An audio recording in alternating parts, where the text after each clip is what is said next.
Hey everyone, Sketch Card Hive here. So today we're going to be looking at archival cuts, comic clippings, and comic cuts. Whatever name they go by, they are the insert card that houses original comic book pages from the comics you and I both love.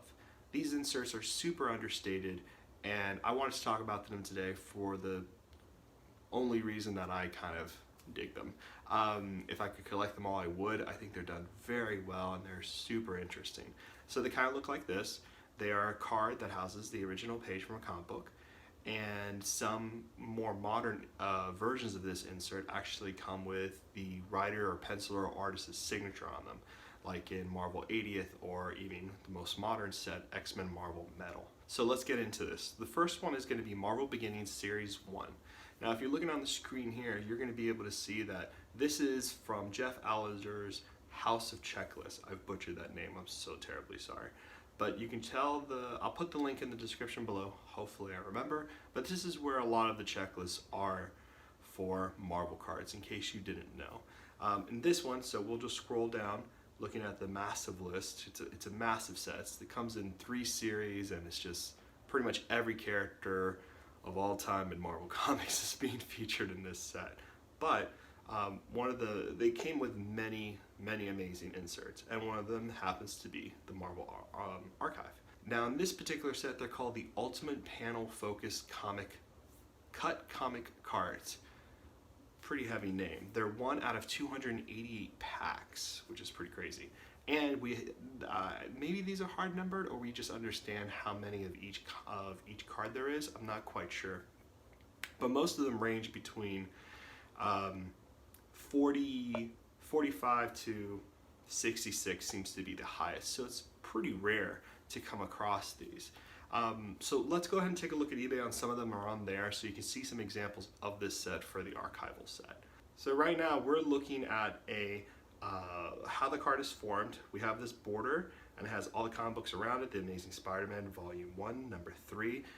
The really crazy thing about this is that the comic books in these clippings are pretty difficult to get for somebody who collects comic books, even in the raw state. And as we know now, many of these books are actually being graded and slabbed, so there's really not a lot of options to open up these books and to have a physical copy in hand to look at these pages. So in my mind, when I finally do pull the trigger on a CGC1 Silver Surfer, I imagine putting one of these comic clippings next to that Surfer comic book when it comes out. In fact, there's a lot of good comic books that have already been used for these clippings that would look great next to a CGC slab comic book. Just if you're a card collector, you know, if that's your thing, whatever. But looking at this Dr. Octopus, it's just an amazing cut from there. You have a little bit of the text bubble, you have Dr. Octopus himself, and it's just a really great card framing a really iconic panel. And how many times do you get a chance to look at these comic panels and see them isolated from the rest of the book, right? And being framed as if just that panel is a work of art. Not many times. And they're limited and pretty fun to grab and hunt down. So that's the back of the card. And as you can see, it is hard numbered. So that's 39 out of 56. And congratulations, you got this book. And that's a pretty famous book now. It's actually, I think, the first appearance of Dr. Oct. Not entirely sure, but I think it is.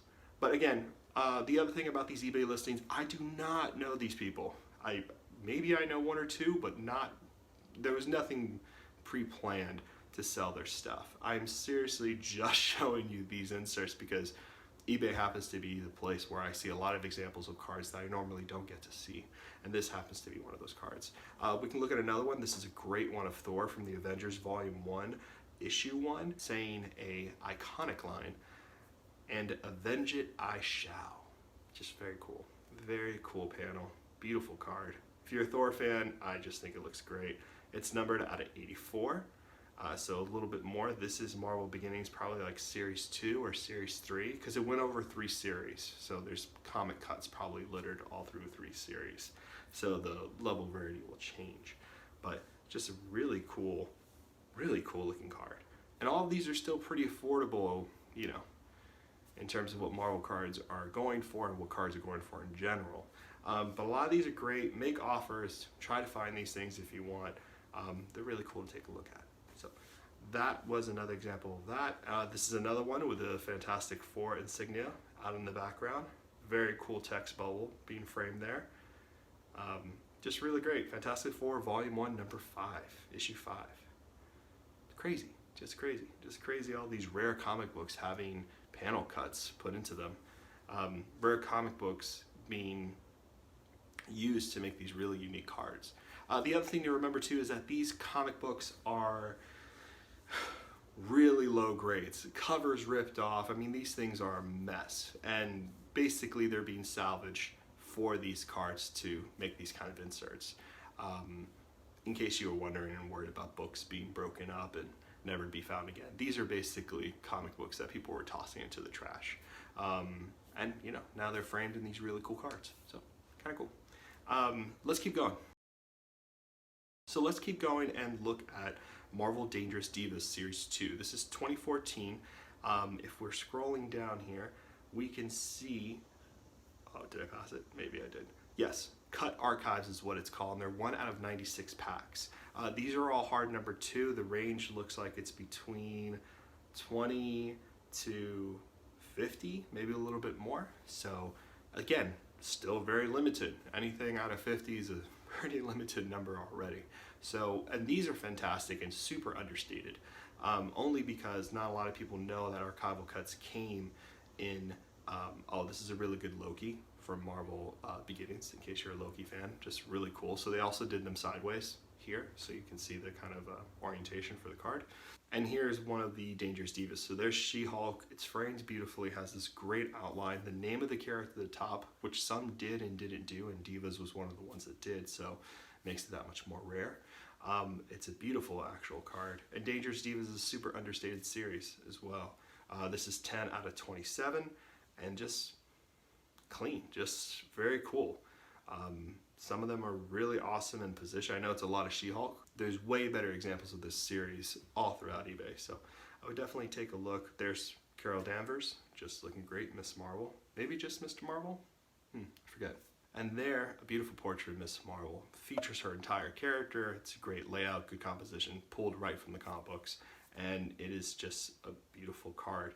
And the border around there that says the D for Diva and the line that says Miss Marvel, those are foiled sometimes. I believe that one's foiled too. So it'll have a nice kind of like dynamicness to the, It's dynamic when you look at it visually.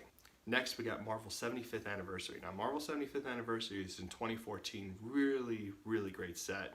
And they have some amazing archive cuts. And here they call them cut comic panels, and they're 1 out of 288 packs. And they divided them into bronze, silver, and golden age.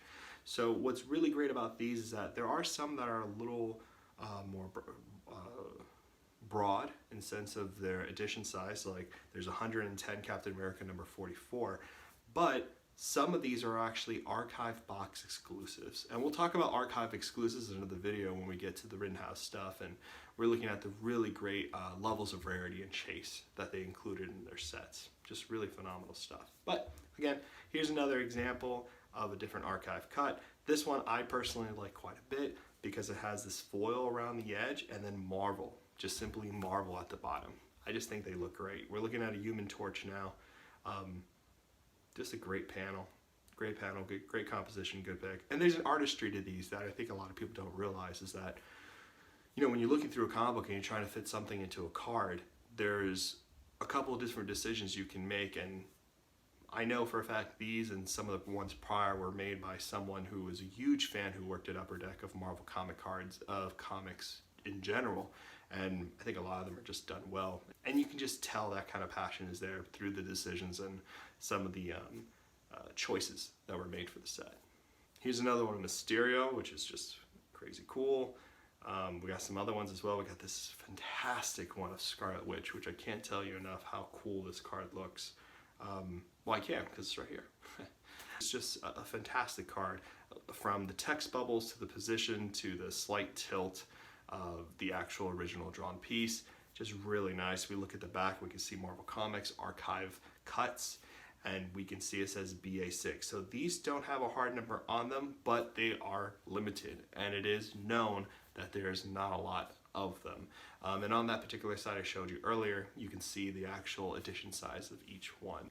So the next one is Avengers Silver Age 2015. And if you look at here, these are not as rare, and there's quite a bit of them, and the numbers are different, ranging from 80 to 150, 170, 180, 200. So it's quite a bit, and they do have some rare versions of those cuts, and they're called Tales of Suspense archival cuts, and those are ranging between like 30 to 60, it looks like, or 40 to 60. Really beautiful pieces. I have some examples here that we can look at. So here's one of Wasp as an example from the 2015, which just looks really cool. And they have, again, that kind of foil, and I believe that foil is red, and it has just the logo of Avengers on the bottom. Very simplistic. It's letting the panel do all the work. Here's a great Black Panther one, which is just very cool rendition of a full body Black Panther in action, which is really cool. And then we could look at the back there. These are hard numbered, unlike the Marvel 75th, so you got the 69 out of 103, which is pretty cool. And then you have this Avengers panel, which I just love this. This is just a really great look at the team. It's very specific to the story that we're in there. And a nice price too for that. This is one of the rare ones. It's called Tales of Suspense. These are more in the range of like 40 to 60 of them. And this is just a pairing. So it's actually a booklet with the archive cuts in them. Hopefully I can find you a picture of the back. Here we go, so we can see one. So this is Captain America Iron Man, which is usually the pairing. You can see how the book has a little bit of a hinge. That's the front, so it shows you the front cover of the piece on the very front of the booklet, and on the back you have the hard number, and of course Tales of Suspense, Iron Man, Captain America. And then when you open up the book, boom, it's like looking inside a comic book and seeing the 2 pages. Just a really pretty card, very well done, and it just shows the craftsmanship behind the card, and of course paying tribute to the original source, which is the comic book itself. So now we go down to the more modern route, which we'll talk about briefly just to give you an idea of what's happening. 2017's Fleer Ultra Spider-Man, 2018, I believe, for Fleer Ultra X-Men. Now here, those are hard numbered, both sets, very rare, and a lot of really interesting decisions are being made on these cuts. For instance, they're called comic cut panels. Their range is a little higher, maybe from like 60 to 100, and then you have a dual comic cut, which gets more rare, so you're looking at like 30, 20 to 50, 60, that kind of stuff, and that's it. So if we take a look at here, here's a picture of Spider-Man and Peter Parker right split down the middle, and you can see how the shape of the card has changed. So it's no longer this kind of very little bit of the card. Now the card has a particular shape itself. Of course, we have Spidey, that oval that sits on our Spider-Man, and it's just a really great logo placement and placement of the comic cut as well. Just a beautiful card. It really is a nice card. It's expensive what it's sit on here, but here's the back of what it looks like, as you can see. So there's no hard number here, but it is rare, and they do have the numbers on that site that I showed you. It's just a great panel.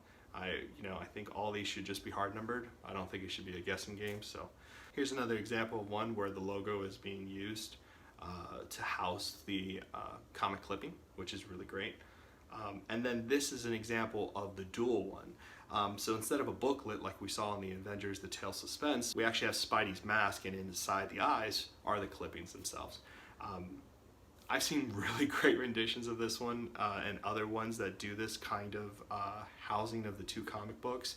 It's really fun. Spider-Man's always looking one way, the villain's looking another. It's just really fun how they curated that insert and that particular look. So if we're looking at the other sets, we have Deadpool that actually took the first cover of Deadpool and split it up into 9 cards. So when you look at the page, you have the 9-card page making up the cover, which is just really great. And for Fleer Ultra X-Men, you also have the kind of similarity to Spider-Man. For the base ones, you see them full rectangle, giving all the space to the actual comic. And then there is an insert where they have the X, and the X actually cuts the clipping into 2. And that is Cable. It's just a really sick card. So This is up here. I'm looking on my screen over here, so you can see the recording over here. But yeah, it's just a great card, great concept, and who wouldn't like to see that in a one touch? Just very cool. Other sets have also done this. Marvel Ages and Marvel 80th. Deadpool did this, like I said before, and I think there's one more that I'm trying to figure out, trying to remember. And one more, which is Captain America 75th. So that's another one that did these comic panels too. Again, I just want to show you the archive cuts, what they look like, what they do, how they've changed, the evolution of them. Hopefully you found them interesting. Let me know in the comments down below, like, subscribe, hit me up, and I'm excited to see what happens for this insert in the future. So let me know if you dig them. I'll see you all soon, and until next time.